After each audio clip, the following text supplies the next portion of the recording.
Bueno, hermanitos, vamos a colocarnos sobre nuestros pies y vamos a abrir la palabra del Señor. Vamos a terminar hoy el tema del velo. La primera vez que lo estudio así como tan a profundidad un poquito, la primera vez que lo enseño en un contexto como este, es el velo. He aprendido mucho. Personalmente, he aprendido mucho acerca del tema del velo. Había muchas cosas que desconocía. Primera a los Corintios capítulo 11, versos del 1 al 16. Dice así la palabra del Señor. Sed imitadores de mí, así como yo de Cristo. Os alabo, hermanos, porque todos os acordáis de mí y retenéis las instrucciones tal como las entregué. Pero quiero que sepáis que Cristo es la cabeza de todo varón, y el varón es la cabeza de la mujer, y Dios la cabeza de Cristo. Todo varón que ora o profetiza con la cabeza cubierta afrenta su cabeza, pero toda mujer que ora o profetiza con la cabeza descubierta afrenta su cabeza, porque lo mismo es que si se hubiese rapado. Porque si la mujer no se cubre, que se corte también el cabello. Y si le es vergonzoso a la mujer cortarse el cabello o raparse, pues entonces que se cubra. Porque el varón no debe cubrirse la cabeza, pues él es imagen y gloria de Dios, pero la mujer es gloria del varón. Porque el varón no procede de la mujer, sino la mujer del varón. Y tampoco el varón fue creado por causa de la mujer, sino la mujer por causa del varón. Por lo cual la mujer debe tener señal de autoridad sobre su cabeza, por causa de los ángeles. Pero en el Señor, ni el varón es sin la mujer, ni la mujer sin el varón. Porque así como la mujer procede del varón, también el varón nace de la mujer, pero todo procede de Dios. Juzgad vosotros mismos. Es propio que la mujer ore a Dios sin cubrirse la cabeza. La naturaleza misma nos enseña que el varón le es deshonroso dejarse crecer el cabello. Por el contrario, a la mujer dejarse crecer el cabello le es honroso, porque en lugar de velo le es dado el cabello. Con todo eso, si alguno quiere ser contencioso, nosotros no tenemos tal costumbre, ni las iglesias del Señor. Padre, gracias, Señor, en el nombre de Jesús, por este tiempo de quietud, de alegría, de gozo, de estar con mis amados hermanos, Señor, juntos, aprendiendo y conociendo más de tu voluntad para nuestras vidas. Gracias, Señor, por darnos el privilegio también de orar por los hermanos que no pudieron asistir hoy, Señor. Algunos de ellos no están en la ciudad, algunos de ellos inclusive están fuera de la ciudad cuidando familiares enfermos. Otros están aquí y están enfermos, Señor. Otros están trabajando, otros pueden estar viajando. Oramos por todos nuestros amados hermanos que en la tarde de hoy no pudieron estar con nosotros. Y gracias, Señor, porque hemos podido hoy, este pequeño remanente, con alegría de corazón, hacer memoria a través de los símbolos de la obra y el sacrificio de Cristo Jesús, de ese precioso siervo a quien adoramos, a quien esperamos, a quien anhelamos con todo nuestro corazón. Él es el siervo de siervos, Él es el Rey de reyes y Señor de señores. Gracias, Señor, por tu palabra que nos instruye, que nos enseña, que nos consuela, que nos vivifica, que nos fortalece, que nos levanta, Señor. ¿Qué es tan preciosa tu palabra, Señor? ¿Qué poder tan grande tiene tu palabra en nuestras vidas, en nuestro estado de ánimo, en nuestra esperanza? Señor, gracias por esta bendita palabra que nos has dejado, Señor, para alimentar nuestra alma, Señor.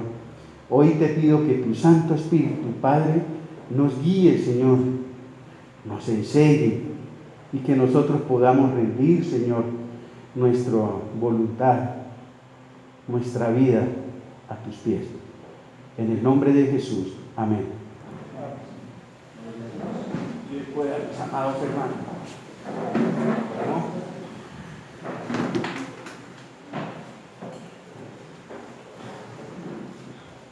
Yo quiero empezar al revés.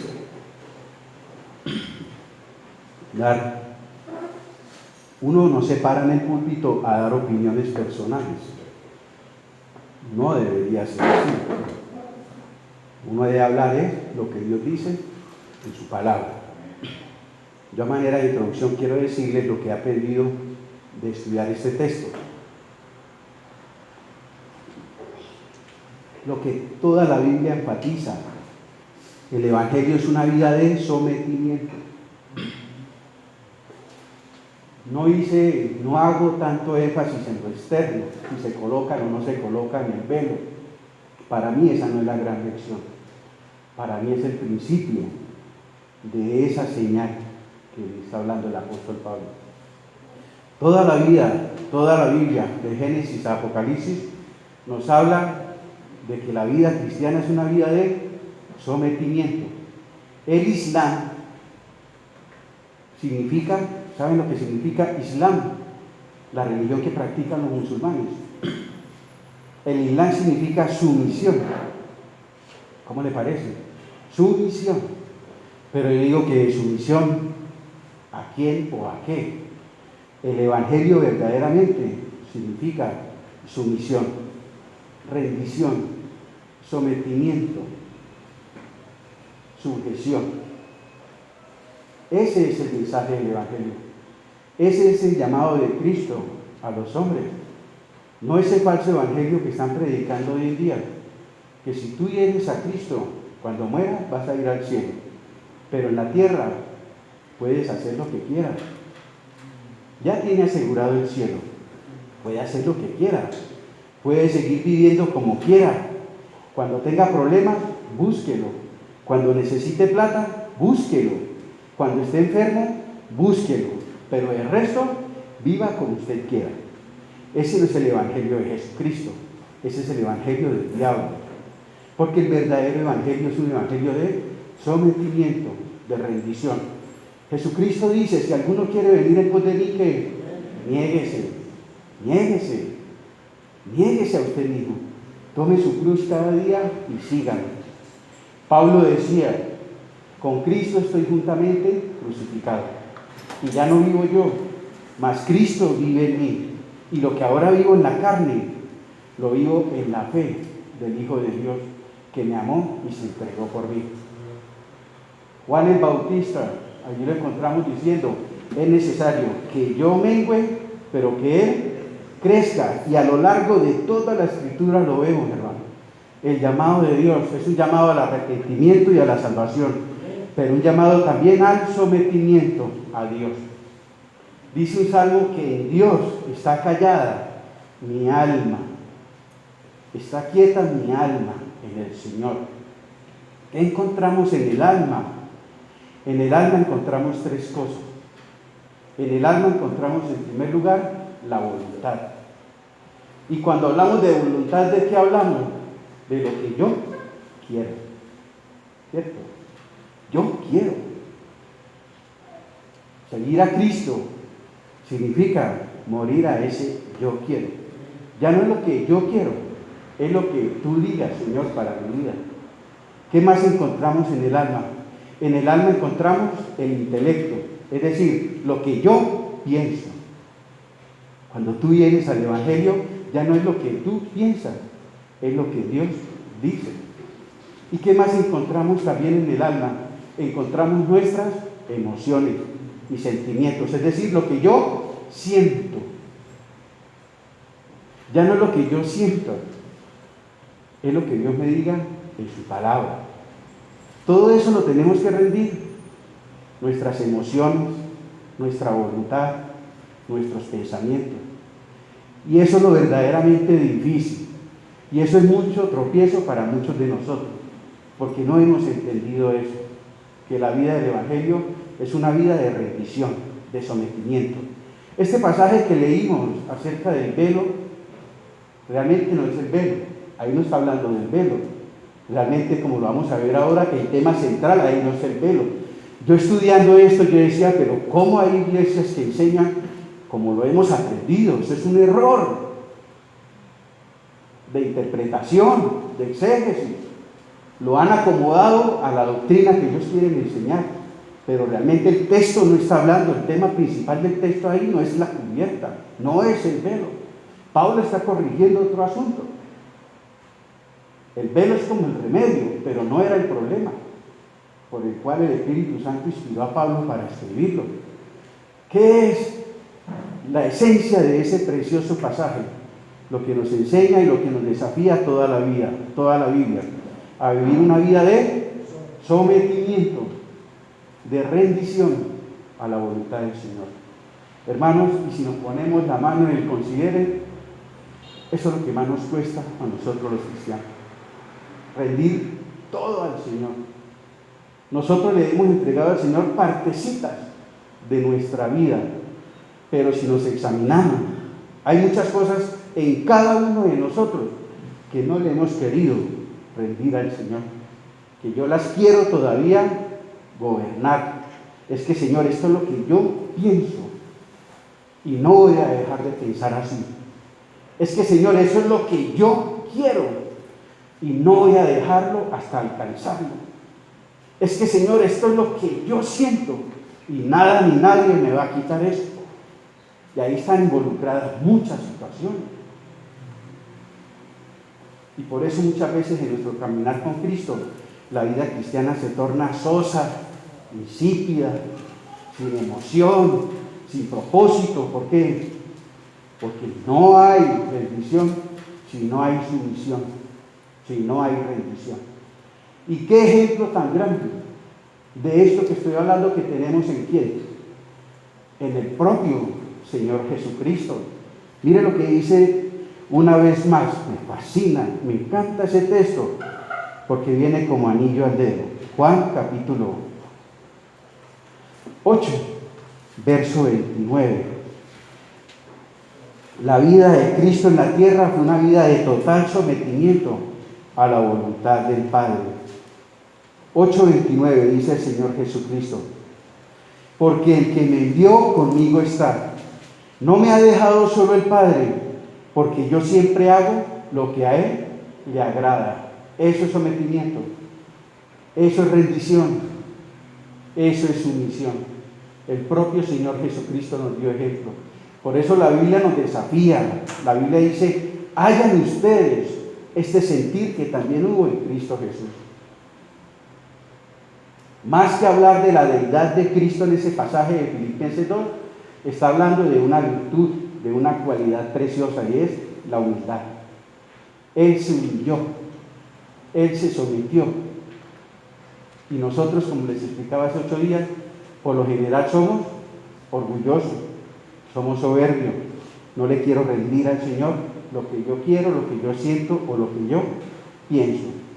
Hermano, qué desafío tan grande el que nos da el Señor Jesucristo. Porque el que me envió conmigo está. No me ha dejado solo el Padre, porque yo hago siempre lo que a Él le agrada. Pero nosotros por lo general no hacemos siempre lo que a Dios le agrada, sino lo que yo quiero. Y caemos en un círculo de religiosidad, viviendo como yo quiero, como yo pienso en el mundo, y viniendo cada 8 días a la iglesia a escuchar un sermón. Pero no vemos ese crecimiento espiritual, pero no sentimos esa presencia del Señor en nuestras vidas, pero no vemos ese crecer en el caminar con Cristo. ¿Por qué? Porque usted está caminando independiente de la voluntad del Señor para su vida, mis amados hermanos. Ese es, a título personal, la gran enseñanza que me deja a mí ese precioso pasaje que acabamos de leer de 1 Corintios. El sometimiento, la rendición, el principio de subordinación a la vida del Señor. Si nosotros somos subordinados y sometidos a Dios, no nos va a costar someternos a la autoridad en una iglesia, que son los pastores. No nos va a costar someternos a la autoridad en un colegio, que son los profesores.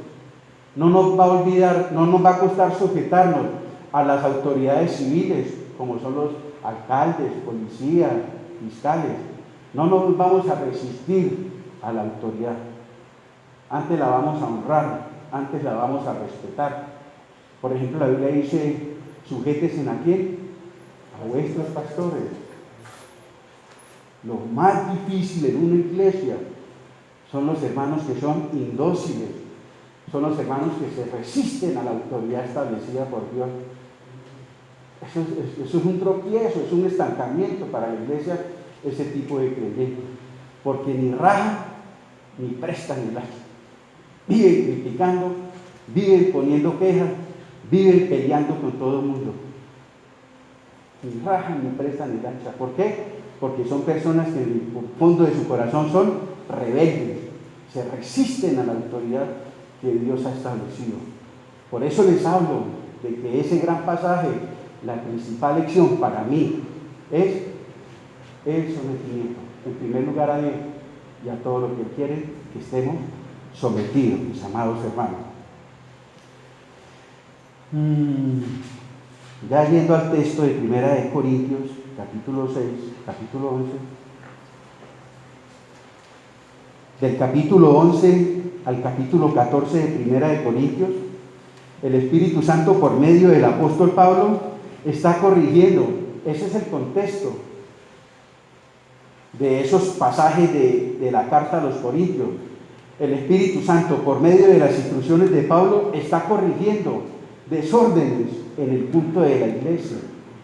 Cuando los corintios se reunían como iglesia para adorar a Dios, había mucho desorden, había muchas cosas que no eran la voluntad de Dios.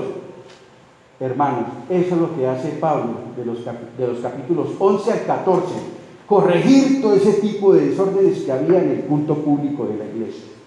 Ese es el contexto con el que empieza esta situación.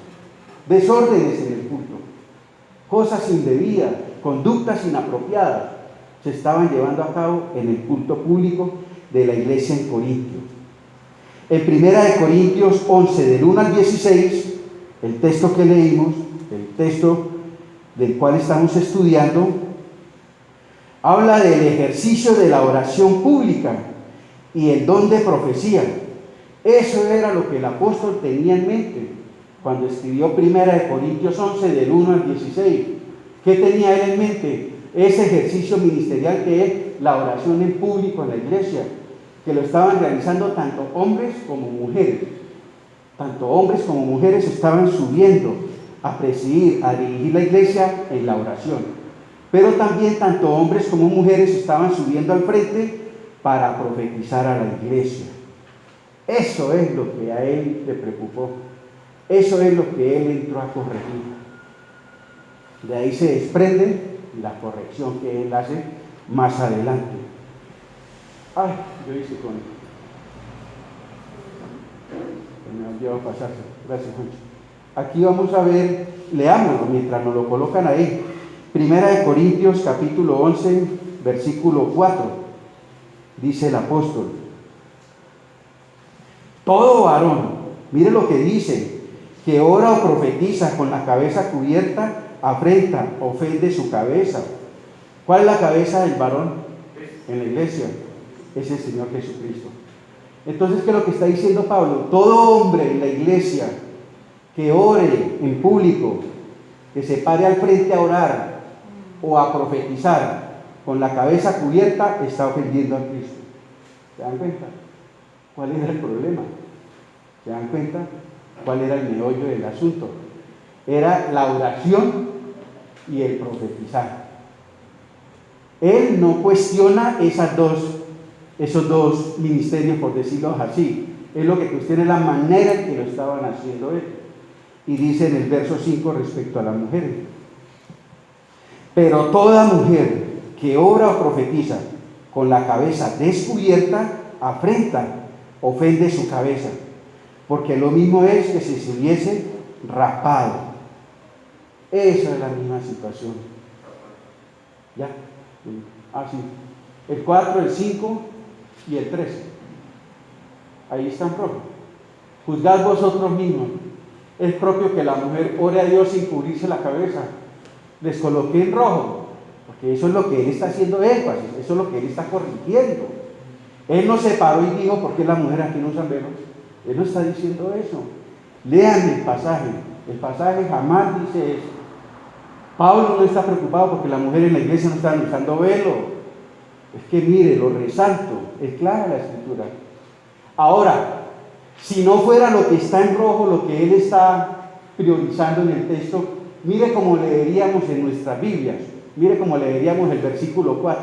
Quitemos ora profetiza. Todo varón con la cabeza cubierta afrenta su cabeza. Ahí sí.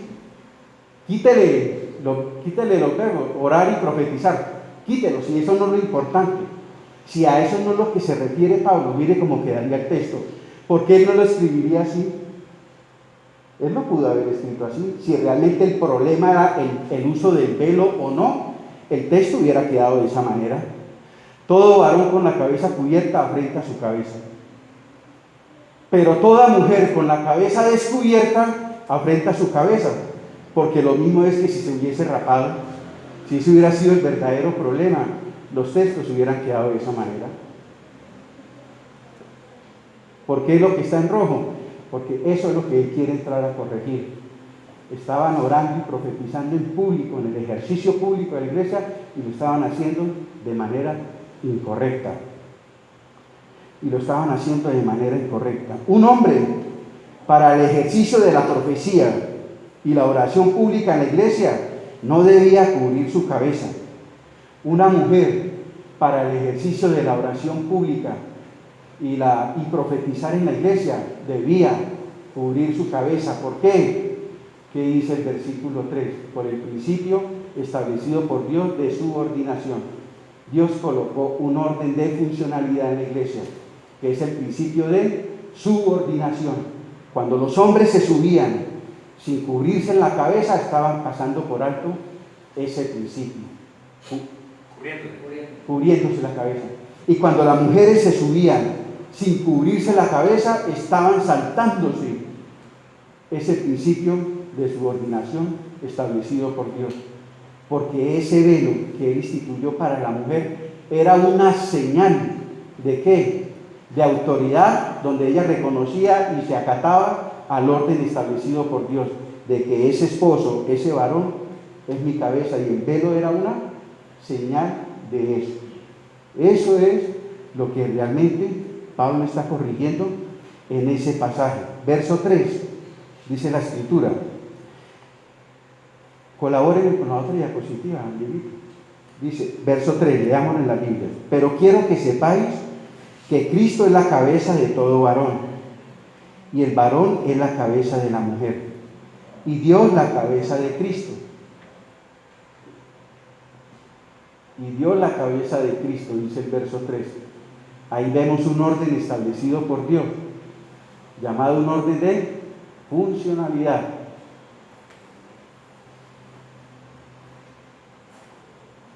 Donde está el principio de subordinación. Bueno, y ahí nos dice en primer lugar que la cabeza de Cristo es ¿quién? Dios Padre. Siga, amiguita, toda. Gracias. Dios estableció un orden funcional desde el principio de la creación. Eso no apareció ahí en 1 Corintios 11, desde el Génesis está ese orden. Y en el culto de la iglesia lo estaban pasando por alto. ¿Cómo empieza ese orden? Empieza ese orden diciendo que el Padre es la cabeza de Cristo. Y hablamos hace 8 días de que cuando habla en ese sentido la Biblia se refiere a la humanidad de Cristo, no a la divinidad de Cristo. Es ese siervo, ese Dios hecho verbo, que tomó forma de hombre, que está aquí en la tierra. Es en ese aspecto que el Padre es la cabeza de él. Por eso él dice, yo no vine a hacer mi voluntad, sino la voluntad del que me envió. Jesucristo voluntariamente se sometió a ese orden de subordinación, en donde el Padre era su cabeza. Pero también nos dice la Biblia que Cristo es la cabeza del varón y el varón es la cabeza de la mujer. A lo último aparece la mujer, como les decía hace 8 días, no porque sea la inferior, porque este orden no se trata de inferioridad, se trata de subordinación. Ser cabeza no es igual a ser Señor, son cosas muy distintas, son cosas muy diferentes. Este orden se estableció para que haya un correcto funcionamiento dentro de la iglesia. Todos somos un solo cuerpo en Cristo, pero todos tenemos funciones y responsabilidades diferentes. Lo vimos en el hogar, lo vemos en la iglesia. En la iglesia no todo el mundo puede ser pastor. En el hogar, la mujer no puede suplantar el papel del esposo, ni los hijos el papel de la mamá. Dios estableció todo por un orden. En un país donde no hayan autoridades, ¿qué pasa? ¿Qué dice jueces cuando no había rey en Israel? ¿Qué había? Había anarquía, había caos, había problemas. En un hogar donde no haya una autoridad establecida, ¿qué es lo que hay? ¿Qué hacen los hijos cuando el papá no asume el papel que tiene que asumir de autoridad, de hacer respetar la casa, de poner normas? Se ponen de rana a la casa, porque no hay una autoridad. ¿Qué vimos con estas marchas aquí en Colombia? Ausencia de autoridad. En eso se resume todo eso que acabamos de ver.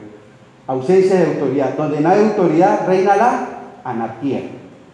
Pero Dios es un Dios de orden. Dios no tiene nada que ver con la anarquía, con el caos y el desorden. Ni en Él, ni en su creación. Por eso Él estableció todo eso. Entonces, cuando una mujer pasaba al frente a presidir, a orar, a profetizar, sin el velo, se estaba saltando por alto ese orden. Por eso Pablo dice, no, están haciendo mal. Colócate el velo, mujer. ¿Y el velo qué significa? Es una señal de que ella se somete a ese orden. Ella, orando en público, con el velo en la cabeza, estaba diciendo, yo me someto y reconozco que mi esposo, el varón de esta iglesia, es mi cabeza, mi autoridad por subordinación. No lo estaban haciendo, y eso es lo que está corrigiendo el apóstol Pablo en ese versículo. En los tiempos del apóstol Pablo, el don de profecía era tanto para hombres como de mujeres, como para mujeres, porque lo que dice era un don. Hermanitos, una cosa es un don y otra cosa es un oficio. Hay cosas que hay que diferenciar en la Biblia. En la época de Pablo existía el don de profecía. Claro que sí, existía el don de profecía. Era una necesidad, era uno de los dones fundantes, porque no estaba completa la Biblia. Y Dios la empezó a revelar a través de estos hombres. Y le daba el mensaje a esos hombres. Y esos hombres lo transmitían fielmente al pueblo. Y así hasta que se fue completando toda la palabra de Dios. Hoy no hay necesidad de ese don de profecía en ese sentido, porque ya todo está ¿qué? Revelado en la palabra de Dios. Ya todo está ahí. Pero en esa época sí existía el don de profecía, pero era un don, no era un oficio. Y como era un don, los dones no se dividen en masculinos y femeninos. No hay dones masculinos ni no hay dones femeninos. Ustedes lo sabían, ¿cierto? ¿No lo sabían? Exacto. El Espíritu da quien quiera, como quieren, diremos. Primera de Corintios 12. Ahí más adelantico pasemos la hoja. Ese era otro de los problemas en la iglesia de Corintio. El desorden con los dones espirituales. Primera de Corintios 12. A ver, yo me acuerdo, está aquí en verso 10 y 11. Dice, Él está repartiendo dones espirituales en la iglesia. ¿Quién me dice qué es un don espiritual? Estoy hablando de dones espirituales, pero de pronto aquí hay personitas que digan, ¿y eso qué será? ¿De qué está hablando ese señor? Jorge.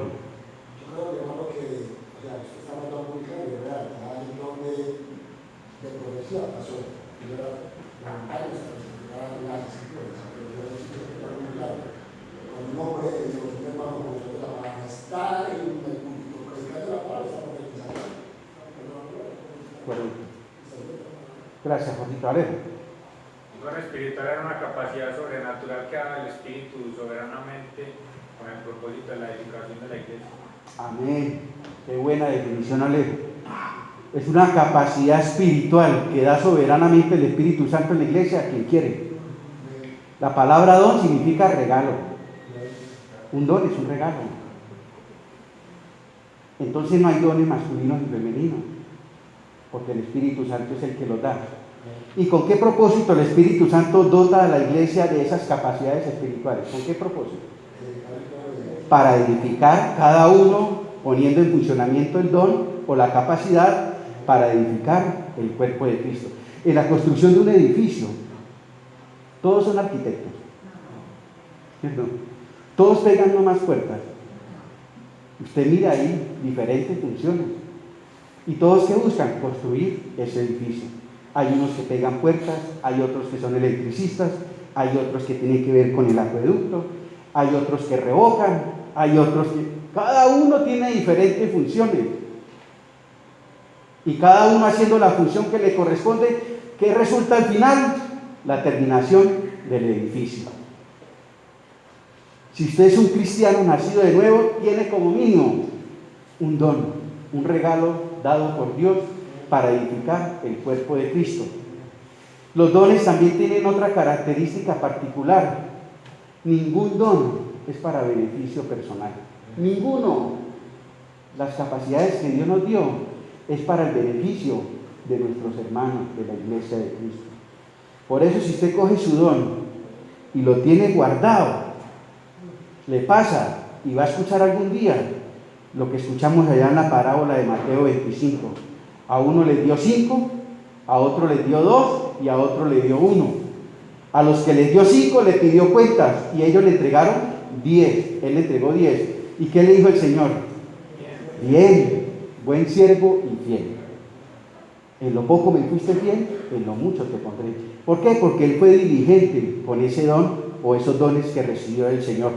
Los trabajó, los puso al servicio del Señor.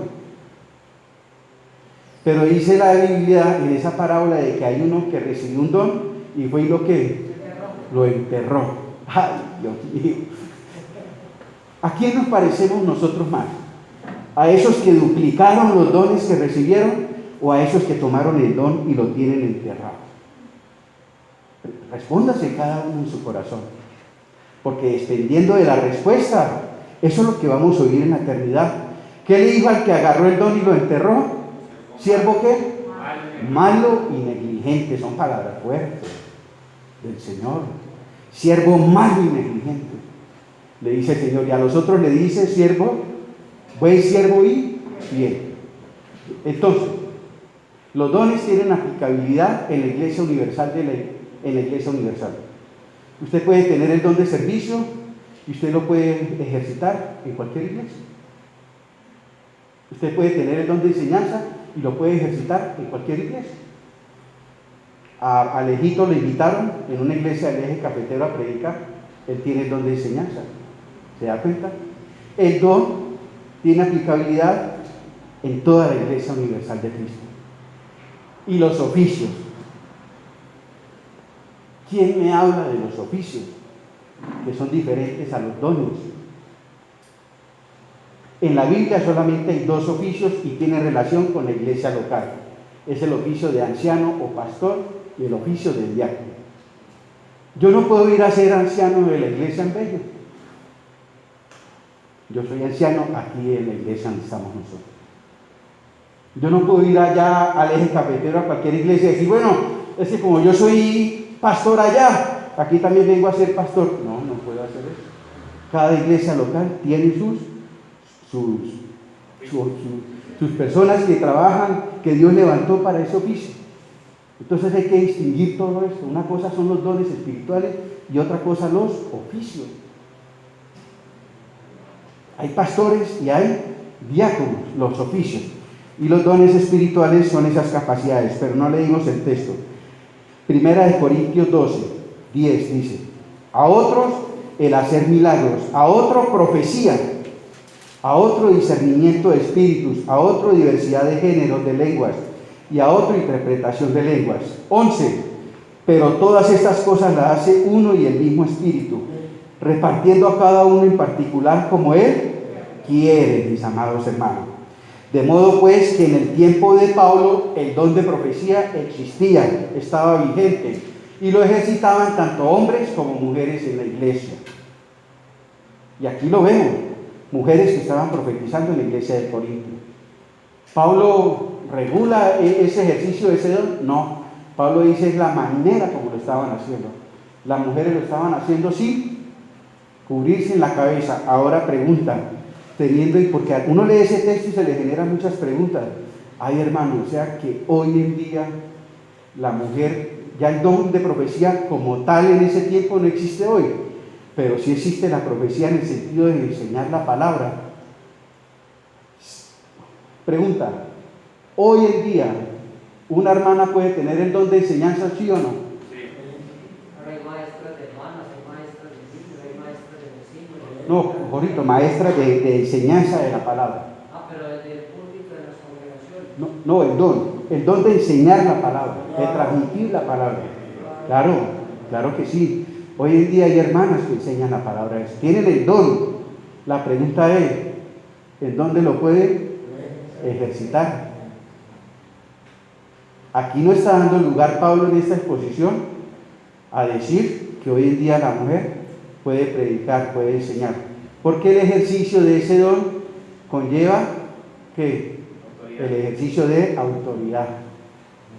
Enseñar trae también el que enseña también está ejercitando autoridad, y esa labor solamente es dada para los ancianos o los que tengan los varones el don de enseñar en la iglesia, porque es un ejercicio de autoridad. Y la Biblia dice que no le permito a la mujer que de enseñar ni tener dominio sobre el varón ni ejercer autoridad sobre él. Eso lo vamos a ver luego en las cartas pastorales. Él aclara ya esa situación. Entonces, mis amados hermanos, de modo pues que existía ese don de profecía. Entonces, ¿cuál era el problema realmente? Pues que había mujeres que estaban orando y profetizando en la iglesia sin señal de autoridad sobre su cabeza, saltándose esos principios que vimos ahí. Cuando una mujer pasaba al púlpito a profetizar sin cubrirse la cabeza, eso es lo que Pablo está reprochando, eso es lo que Pablo está corrigiendo. Era como la manera como se estaban ejercitando en el servicio público en la iglesia, en dones como el de profecía y en ministerios como en el de la oración. Las mujeres pueden orar hoy en día en la iglesia, en este sentido. Sí lo pueden hacer, pasar aquí al frente de una mujer y orar, presidir a la iglesia en la oración.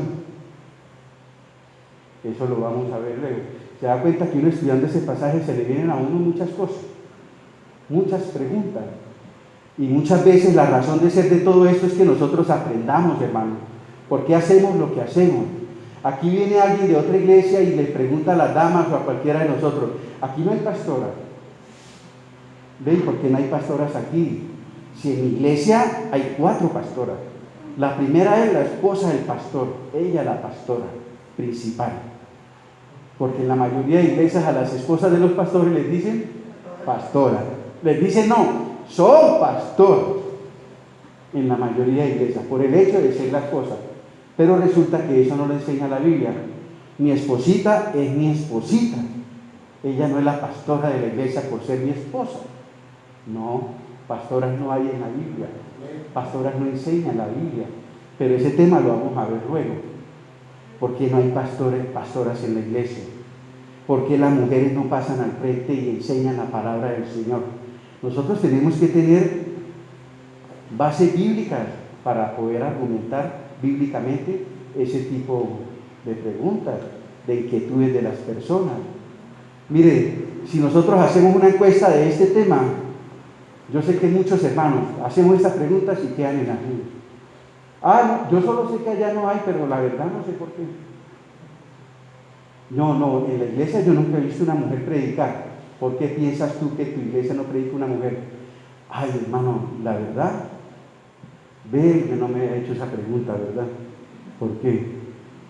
Hermanito, no podemos ser así. Cada uno de nosotros debe tener convicciones propias. ¿Por qué hacemos lo que hacemos? ¿Por qué en la iglesia hacemos esto o no hacemos aquello? Debemos ir a la palabra del Señor y tener respuestas. Eso hace parte del crecimiento espiritual de nosotros como cristianos. No necesariamente el pastor es el que la tiene que saber todas. ¿Quién dijo eso, hermano?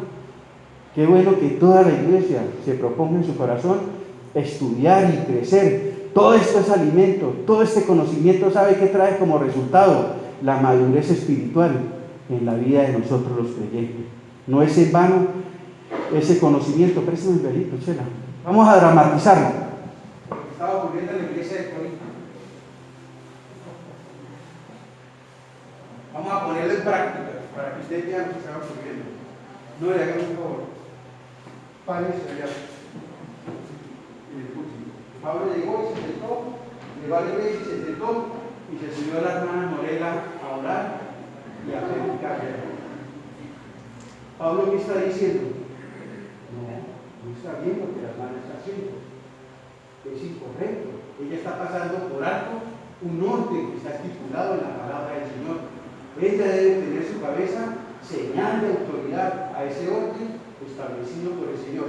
¿Y cuál es esa señal de autoridad?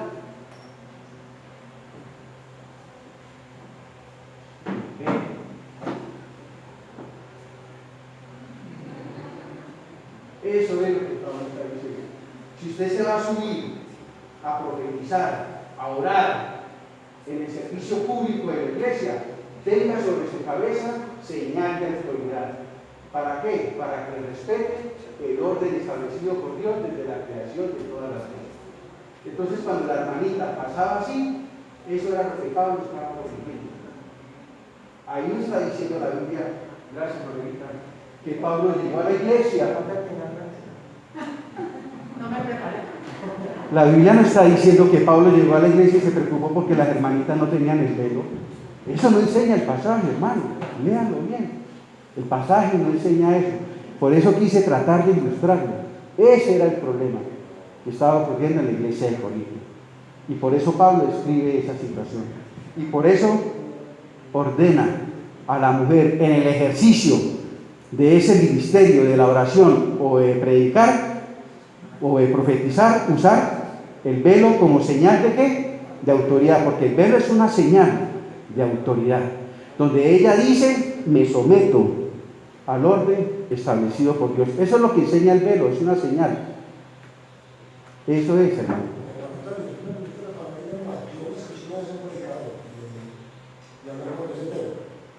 Pero mostró dos velos ahí, mostró un velo artificial y el velo natural. Esto claro que toma de la naturaleza de una mujer, que es una vergüenza que el hombre se deje. En cambio es una honra para la mujer dejarse conocer. Y él terminó fue con esas palabras.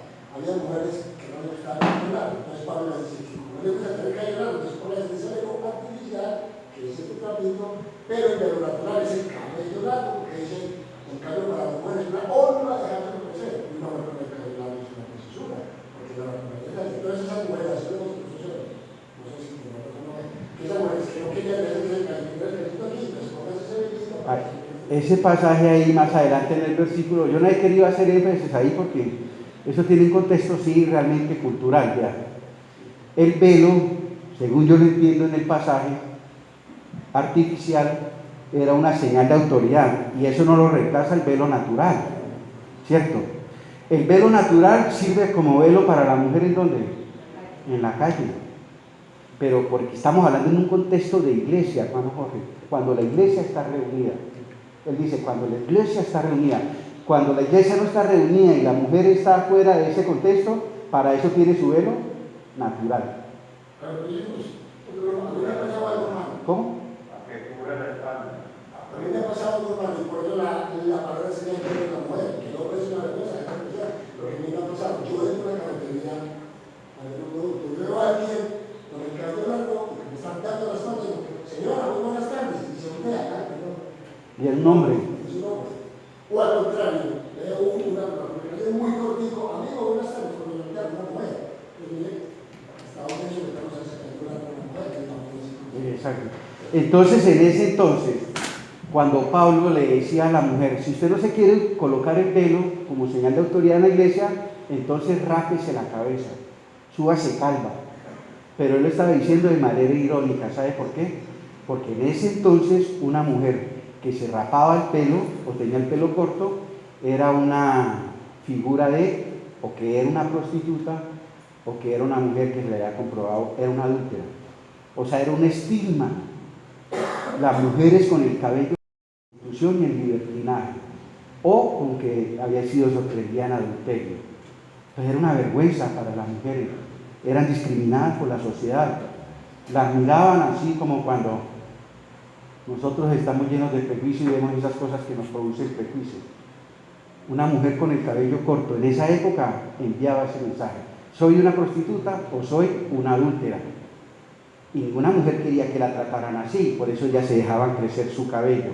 Entonces Pablo, de manera irónica, toma ese texto y le dice: si usted no se quiere colocar la señal de autoridad, entonces póngase calva, quédese calva, mija, y súbase a ver si le gusta. Ay, no, no me gusta, Pablo. Ah, bueno, entonces cúbrase la cabeza. Eso es lo que él está diciendo ahí en ese texto. ¿Qué podemos decir para ir terminando? Algunas conclusiones que podemos mirar de ese pasaje, de Tito. Algunas preguntas. Leyendo ese pasaje, podemos deducir, podemos sacar algunas conclusiones o algunas preguntas que vienen a la mente. Todas las mujeres, dice la Biblia, todas las mujeres, decimos, un ejemplo.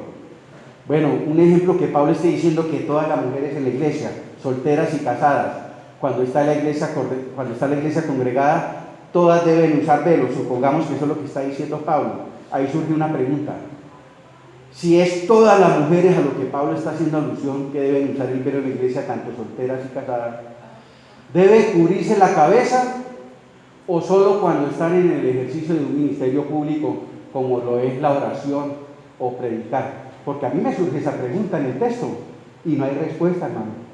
Usted dice, bueno, Pablo está dando la orden general para que ellas se cubran todas la cabeza, casadas tanto o solteras, o simplemente Pablo lo está dando la orden en relación con el ejercicio ministerial de la mujer en la iglesia. A mí me queda esa pregunta, yo no tengo respuesta para esa pregunta. Yo leo el texto y lo releo y yo no sé si Pablo lo está diciendo para todas o Pablo lo está restringiendo nomás a cuando la mujer hace uso de un ejercicio ministerial en la iglesia. Yo no encuentro respuesta ahí. Hermano, pero ahí está cuando él establece un orden, una jerarquía de autoridad. Ahí no está inmerso de que debe ejercerlo, utilizarlo cuando va a ejercer la autoridad.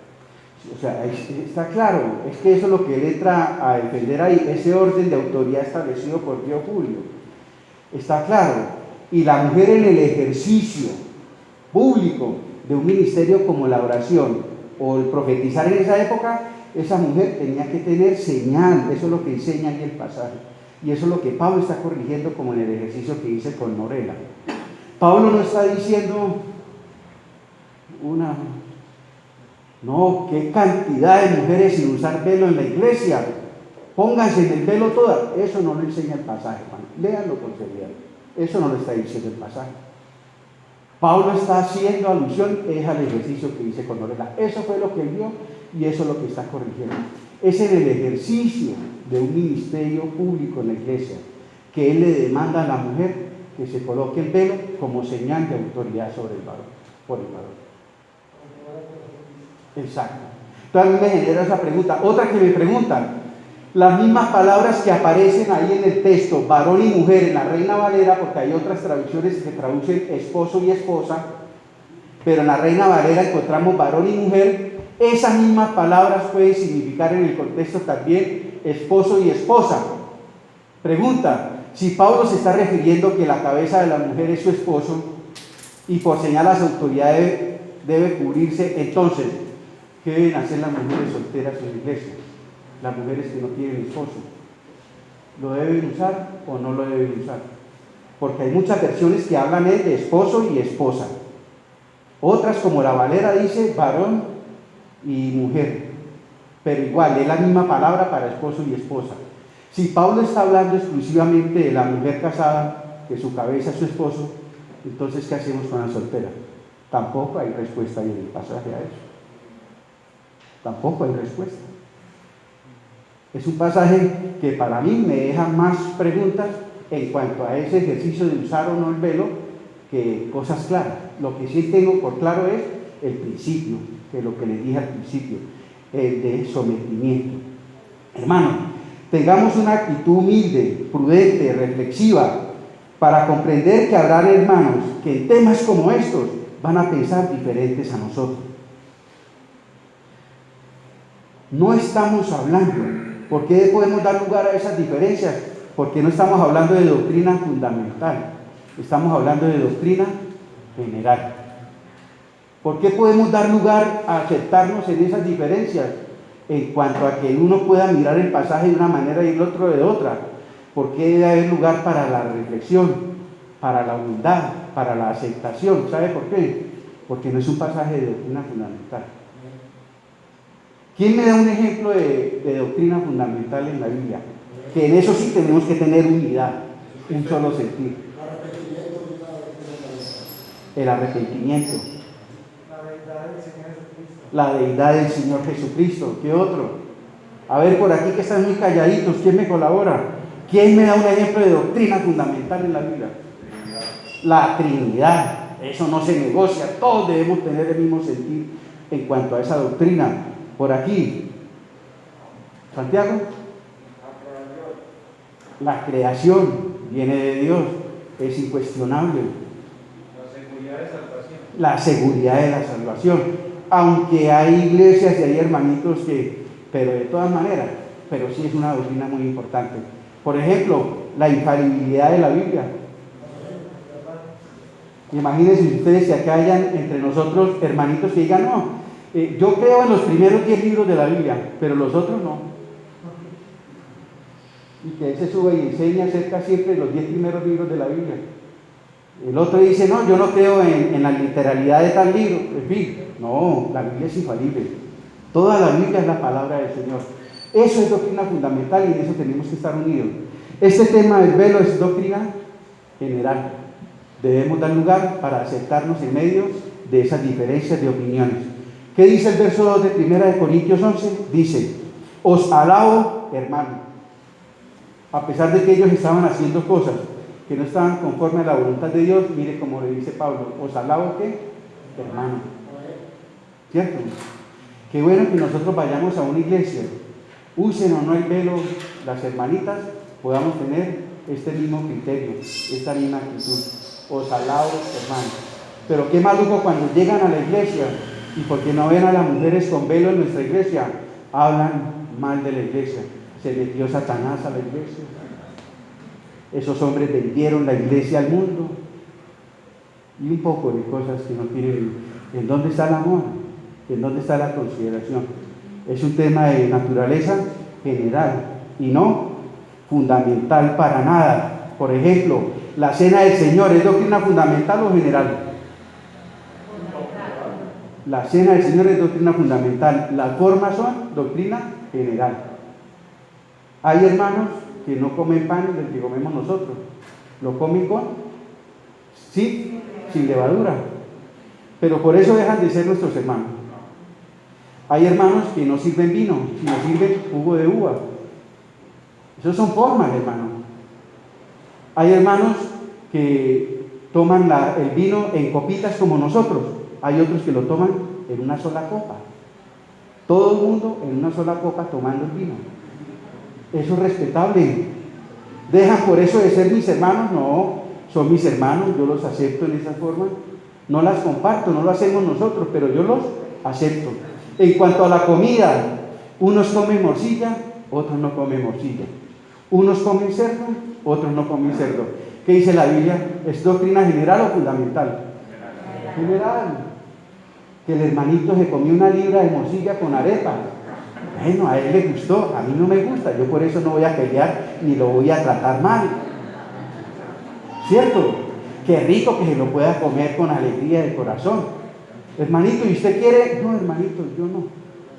Entonces el que come morcilla viene y me juzga a mí porque yo no como morcilla. Me dice, tan religioso, tan espiritual. No, hermano, en esas situaciones no entremos en contiendas, respetémonos. Demos lugar a la reflexión, a la consideración, al amor, ¿cierto? El someternos a las autoridades, ¿doctrina general o fundamental? Fundamental. Pero dentro de eso hay doctrina general. ¿Sabe por qué? Un hermanito en la iglesia me dice, hermano, hay elecciones de presidente, ¿yo puedo ir a votar o no? ¿Yo qué le digo? El problema es suyo, hermano. Si usted vota bien, si no vota, también. No deja de ser mi hermano. ¿Eso es doctrina general. Él dice, no, hermanos, que la Biblia dice que hay que someternos, hay que ir a votar. Ah, bueno, hermanito, usted lo ve así. Vaya, hermanito. Pero no juzgue al que no vota. Porque es doctrina que general. Hay lugar para que cada uno tenga una opinión diferente, pero no afecta en nada lo que es esencial y fundamental. Tenemos que ser sabios para entender la Biblia desde esa perspectiva, hermanito. Tenemos que ser muy sabios. Hermanos varones, puede que no nos coloquemos nada sobre nuestra cabeza en señal de espiritualidad y obediencia a la palabra del Señor cuando venimos a la casa del Señor. Pero podemos colocar, quitamos de aquí, pero podemos colocar muchas cosas en nuestro corazón que hacen afrenta y ofenden a Dios. Ahí es donde yo quiero hacer esto. Esto es una forma, esto es una señal que no necesariamente refleja lo que yo soy en Cristo, lo que yo estoy en Cristo. Yo me puedo quitar como varón y parar aquí a orar y a predicar, sí, como lo dice la Biblia. Me quito la gorra, pero puedo colocar muchas cosas en mi corazón. Por ejemplo, colabórenme viejo, Proverbios.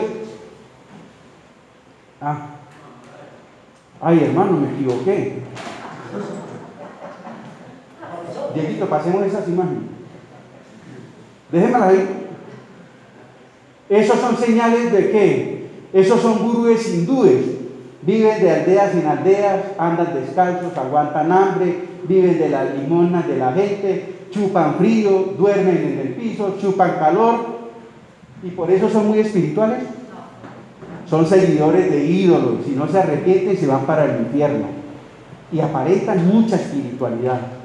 Ay, es que nosotros son seguidores de ídolos, tienen que arrepentirse y convertirse en a Cristo Jesús, porque todo ese ascetismo, toda esa radicalidad en sus costumbres y tradiciones, de eso no los va a llevar al cielo. Una persona que use un crucifijo necesariamente es un cristiano. Usted ve a una persona con una cadena y una cruz y dice, ay, un cristiano, ¿sí? O él se puede considerar un cristiano porque usa un dije de una cruz. ¿Se da cuenta? El hecho de que usemos el velo o no lo usemos como le enseña la Biblia, esto es una señal externa que debe reflejar en la realidad una condición espiritual para la gloria de Dios. Pero muchas veces llegamos a la iglesia a orar, a profetizar, a ministrar la palabra del Señor, haciéndolo correctamente, pero colocando cosas o con cosas en nuestro corazón, como por ejemplo, Proverbios, yo lo leo aquí, leámoslo aquí, leemos estos versículos y terminamos. Ahí, devuélvemelo, eso ahí. Proverbios 6, 25 dice al varón, no codicies su belleza, no dejes que sus miradas coquetas te seduzcan. 26, poquito. Pues una prostituta te llevará a la pobreza, pero dormir con la mujer de otro hombre te costará la vida. Mis amados hermanos, podemos quitarnos la cachucha de la cabeza, pero podemos colocar en nuestro corazón deseos sexuales, pensamientos impuros y perversidad. Podemos colocar en nuestro corazón y dar lugar en él a la lujuria. Nadie lo está viendo, pero ¿quién está dando cuenta de esa realidad? El deseo sexual nos lleva al pecado. El deseo sexual, el pecado sexual, solamente tarde o temprano trae daño, trae destrucción. Un hombre casado que se deje seducir por guardar en su corazón, por colocar en su corazón inmoralidad sexual, lujuria y toda esta situación, tarde o temprano va a caer en la garra de ese pecado. Y va a sufrir él, y va a sufrir su esposa, y van a sufrir sus hijos. Pero en la iglesia lo veíamos y él no se colocaba la gorra para nada. Pero llegaba a la casa a meterle al corazón pornografía. Daba lugar para que sus ojos se deleitaran en lo que no nos tenemos que deleitar. Y el día menos pensado, él descansó en que porque no usaba un gorro, ya estaba en la voluntad del Señor. No, sometimiento a la voluntad de Dios. Y eso empieza ¿en dónde? En el corazón. No en lo que nos pongamos o nos quitemos. empieza en el corazón. Y en la mujer, Primera de Timoteo 2:9 dice, y quiero que las mujeres se vistan de una manera modesta.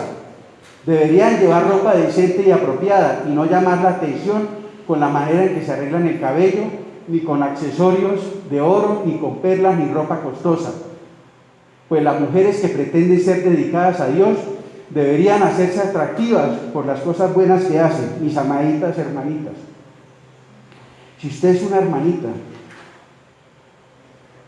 que puede que venga a la iglesia y use el velo en obediencia a la palabra del Señor y como señal de autoridad a su esposo o al varón en la iglesia, pero no está vistiendo, pero le ha quitado a su ropa, se pone el velo, pero le quita a su ropa el decoro y la modestia en la manera de vestirse, con eso usted está haciendo afrenta y ofensa a su cabeza. ¿Sabe por qué? Porque es que en la iglesia el único que debe recibir la gloria es Cristo. Él es el centro de atención y adoración en la iglesia. ¿Usted sabe lo que produce en la iglesia una mujer mal vestida? Desubica a los hombres. Dejamos de pensar los hombres en Cristo, dejamos de cantar a Cristo, dejamos de escuchar la palabra de Cristo, porque hay algo que nos está distrayendo. A mí mi esposa me hace prejuicio y me dice, hay hermanitas que se ponen el velo, todavía se ponen aquí. Se ponen aquí, pero Eso me lo llegaron a decir a mí muchas veces personas de otras iglesias. Porque ustedes, en vez de exigir ese velo sobre la cabeza, ¿por qué no les enseñan a las hermanas a vestirse correctamente? Van a la iglesia como si fuera una pasarela de moda. Van mostrando lo que no tienen que mostrar. Vestidas seductoramente, hermanos. Una cosa es vestir con elegancia y otra cosa es vestir con vulgaridad. Ustedes deberían, en sometimiento a la palabra del Señor, antes de salir para la iglesia, de salir para donde tengan que ir, mirarse al espejo y rendir esa área que es tan particular en la mujer y decir, Señor, estoy vestida para tu gloria. Usted no ve que uno muchas veces va por ahí y uno escucha, ¿cuál es el alboroto? Los hombres miran una mujer mostrona y están los hombres alborotados. Eso es lo que produce. Pero en el mundo, hermano, pero qué tristeza que aquí en la iglesia, hermanitas que usen el velo, pero de aquí para abajo, mejor dicho, le están robando la gloria a Cristo en la iglesia. Y yo he escuchado muchos testimonios de eso, y me ha tocado verlo en la iglesia. ¿Tiene algún sentido eso? ¿Tiene alguna razón de ser? Y usted puede usar el velo, pero si quitó de su manera de vestir el decoro, la modestia, la sencillez, es que usted, para ser elegante, no necesita ser vulgar. Esos principios nos tienen que acompañar a nosotros. Esos principios de modestia, las mujeres, de decoro, y no mujeres, también nosotros, los hombres, ¿cierto? Entonces se dan cuenta la esencia de las cosas. Qué bonita que la mujer, el velo, las que lo usen, vaya acompañado también de su manera de vestir, de que sea una mujer decorosa, de que sea una mujer ejemplar, de que sea una mujer que no esté provocando ningún tipo de situación en la iglesia, en los hombres de la iglesia. Ya que un tipo sea morboso, olvídese que usted puede vestirse como una monja y él de todas maneras la va a mirar, pero eso ya es el problema de él en su corazón, porque los hay. Es que yo, para mirar a una mujer, no solamente necesito que tenga un escote, ¿no? Cuando hay lujuria en mi corazón, puede ser una misma monja y la estoy deseando en mi corazón. Pero no significa entonces que las mujeres no vengan a la iglesia vestidas como ¿para quién? ¿Para los hombres o para quién? O para el Señor. Entonces son situaciones que ocurren. Qué bonito que el uso del velo en la iglesia lo hagamos en plena conciencia, de manera voluntaria, pero teniendo en cuenta, hermano, todos estos principios. Dios está más interesado en el principio, en el sometimiento, en la sujeción, que en cosas externas en las cuales nosotros podemos descansar. En nuestra iglesia, una hermana tiene la opción de usar el velo, entendiendo que es una señal de sujeción a su cabeza, que es su esposo en el hogar, o al varón en la iglesia. Hermanos, es la posición nuestra, es una elección personal, voluntaria, no es una decisión para salvación, no es una decisión para pretender aparentar ser más madura que otras, no, con o sin velo, lo revelante es que usted y yo, como hijos e hijas de Dios, estemos sinceramente sometidos, rendida y totalmente al señorío de Cristo. Teniendo en cuenta eso, hermanita, si usted tiene la libertad de usarlo, úselo, hermanita. Vuelvo y les digo, y con esto termino lo del velo. Nunca lo hemos dicho y nunca lo vamos a hacer, de prohibir el velo, porque a pesar de que es una doctrina general, es palabra de Dios. Nunca lo vamos a hacer, pero también nunca vamos a hacer lo contrario, de imponer, de obligar, de hostigar a las hermanas a que lo tengan que hacer como señal de obediencia a Dios. Eso tampoco lo vamos a hacer, porque todo lo que hacemos en la iglesia debe ser de manera que voluntaria, en respuesta a la enseñanza de la palabra de Dios que cada uno tenga. Esa es nuestra posición con respecto al velo. Y que en medio de estas diferentes opiniones que podamos tener, prime que el amor, el respeto, la consideración. Que la hermanita Isabel, porque usa el velo, no piense que es más espiritual que las otras. Que las otras hermanitas que no usan el velo y miran a la hermana Isabel, no la juzguen y digan, piensa que, en fin, nada de esas situaciones. Yo le doy gloria al Señor por las hermanas de la iglesia aquí, en Copacabana. Hermanito, yo le doy muchas gracias al Señor por la vida de las hermanas de la iglesia. Pacho, son contaditas las veces que hemos tenido un problema de chismes, de murmuración. Mejor dicho, es que prácticamente las hermanas en la iglesia, por el contrario, son una tremenda bendición, son una tremenda ayuda, son de un gran testimonio. Por eso me dolió mucho, como si me hubiera pegado una puñalada en el corazón, cuando un hermano dijo eso, que aquí se metió Satanás porque las hermanas de la iglesia no estaban usando el velo. Están hablando mal de las hermanas, juzgándolas, señalándolas, menospreciándolas, poniendo por el piso el testimonio de cada una de ellas, mis hermanos.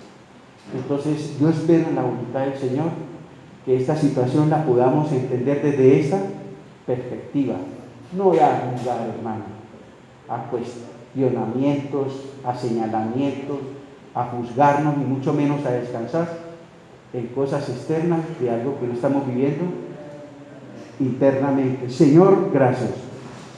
En el nombre de Jesús, te damos por tu palabra, Señor. Tu palabra nos enseña, tu palabra nos guía, tu palabra nos exhorta, Señor, a entender, Padre, que lo más importante, Señor, como dice el Señor Jesucristo, lo que realmente contamina al hombre es lo que sale de nuestros corazones, Señor. Nuestros corazones pueden ser el depósito de todo aquello que hace afrenta a tu gloria y a tu nombre, Señor. De allí pueden salir los malos pensamientos, de allí pueden salir las vulgaridades, las mentiras, los hurtos, las codicias. Señor, te pedimos en primer lugar que nuestro corazón sea un corazón sometido a tu voluntad, rendido a tu voluntad, Señor. Y que lo que nosotros hagamos de manera externa, Señor, como en el caso particular del velo, que lo usen las mujeres o no, o nosotros los hombres, que nos coloquemos también algo en nuestra cabeza o no, Señor, que todo eso solo sea un reflejo de una realidad interna espiritual, Señor. Señor, guárdanos del legalismo. Señor, guárdanos, Padre, de convertirnos en jueces de otros hermanos, Padre. Permítenos dar lugar a la consideración. Permítenos dar lugar a la empatía y al amor como hermanos en Cristo que somos, Señor. Y en lo fundamental, permítenos ser unánimes, firmes y fieles, Padre. En el nombre de Cristo Jesús. Amén. Dios me lo bendiga, hermano.